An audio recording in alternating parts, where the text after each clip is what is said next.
The Valdai drone dispute highlights a sharp divide in geopolitical storytelling.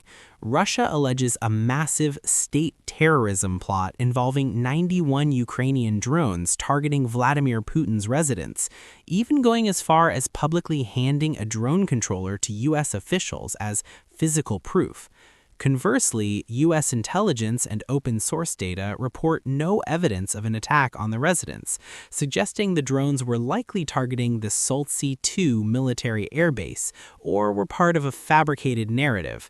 Ultimately, the video illustrates how the same event is weaponized by both sides, one claiming a thwarted assassination to justify escalation, and the other dismissing it as a strategic fabrication to mask military realities. All right, let's get right into this. We are going to unpack a pretty wild story of drones, high-stakes diplomacy, and, well, disinformation that all went down right at the turn of the new year. This is a case where the truth itself became a battlefield, smack in the middle of what looked like a fragile peace process. So that was President Trump's immediate gut reaction to a really shocking claim coming out of Moscow. He had just gotten off the phone with Vladimir Putin, who personally told him that Ukraine had tried to assassinate him with a massive swarm of drones. Now, this one claim threatened to just completely shatter a peace process that was, by all accounts, so close to a breakthrough. You know, to really get the impact of what Moscow is claiming, you have to look at the timing.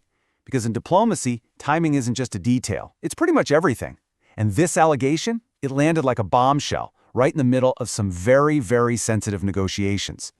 Okay, so check out this timeline. The accusation came less than 24 hours after a really promising peace summit at Mar-a-Lago. Presidents Trump and Zelensky had just announced that they were 90% in agreement on a peace plan. Then, bam, Moscow goes public with this explosive claim. And just like that, the entire process was at risk of falling apart. Right. So the key thing here is that Russia didn't just report an attack. They immediately called it state terrorism and linked it directly to the peace talks. When Sergei Lavrov warned that Moscow would revise its position, that was a clear signal. It meant the price of peace had just gone way up, or maybe the talks were about to collapse entirely. So Moscow didn't just make an accusation and leave it at that. Oh no, they immediately started building a very public case, rolling out what they said was a mountain of evidence to prove Ukraine was behind a plot to kill their president. And this is the number that their entire story was built around, 91. Just think about that.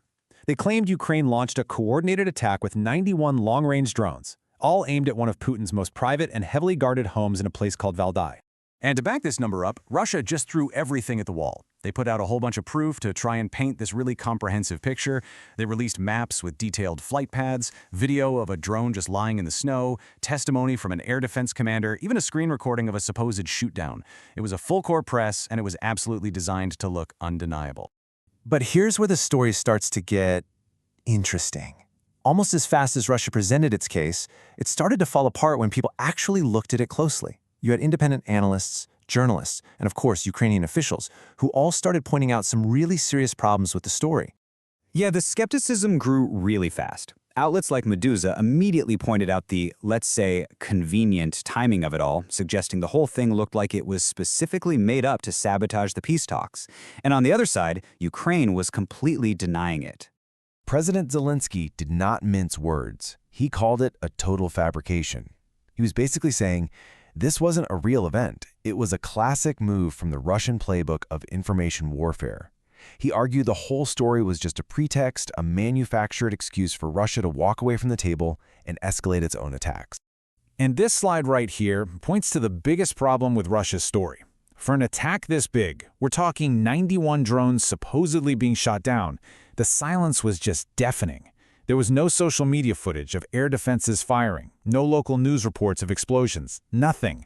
In fact, when reporters talked to people living near this super-fortified compound, they all said they heard nothing, not a peep. Even weirder, the Russian Ministry of Defense itself first reported only 47 drones, a number that somehow doubled later. The total lack of independent evidence was a huge red flag.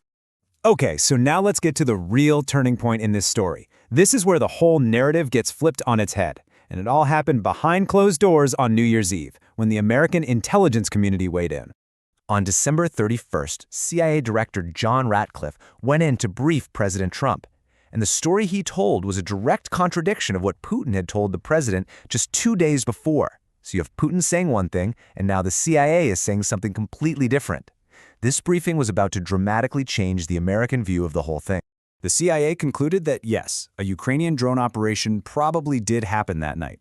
But, and this is a huge but, the target wasn't Putin. It was a strategic military airbase called Soltsy II, which just happens to be in the same general region. And this is a really critical distinction to make. Soltsy II is a legitimate military installation.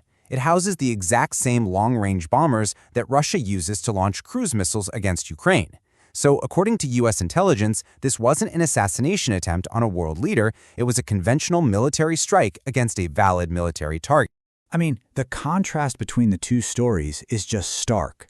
On one hand, you have Russia claiming 91 drones were aimed at Putin and all of them were shot down, with proof from some decrypted flight data. On the other hand, you have the U.S. assessment, based on satellite imagery and signals intelligence, that points to a much smaller operation against a military base. These two stories just cannot both be true. So, facing all this disbelief from Washington, what does Russia do? They double down. They made one final and really unusual move. They decided to take their proof public in a way you almost never see. On New Year's Day, the head of Russia's GRU, Admiral Igor Kostukov, a guy you never see in public, personally handed a drone navigation controller to a U.S. military attaché. He claimed its memory had unequivocal proof that the target was Valdai. This was a wild move, basically an attempt to go over the CIA's head and appeal directly to the U.S. military with physical proof. Some people started calling it forensic diplomacy. But the tactic seems to have completely failed, and you can see it right here in the dramatic shift in President Trump's tone. Before his CIA briefing, he was publicly very angry about the whole thing. After the briefing, his tone cooled off completely, becoming skeptical. He even shared a New York Post editorial on Truth Social that called Russia's claims bluster and a roadblock to peace. And that pretty much became the consensus view among Western allies. The EU's foreign policy chief, Kaja Kallas, echoed that sentiment, calling the whole affair a deliberate distraction. The narrative had solidified. This was less about a real attack and more about creating a pretext to sabotage the peace talks. So, what's the big takeaway? I think it's that the battle wasn't just being fought on the ground with soldiers and tanks. A huge part of the fight was happening in press conferences and intelligence briefings. The narrative, the truth itself, was being used as a weapon to shape diplomacy. Ultimately, the Valdai incident leaves us with a really tough question, one that's super relevant for our time. When the evidence itself is part of the strategy, when disinformation is a weapon, how do we ever really find the truth? It's a question that's going to define modern conflict for a long time to come.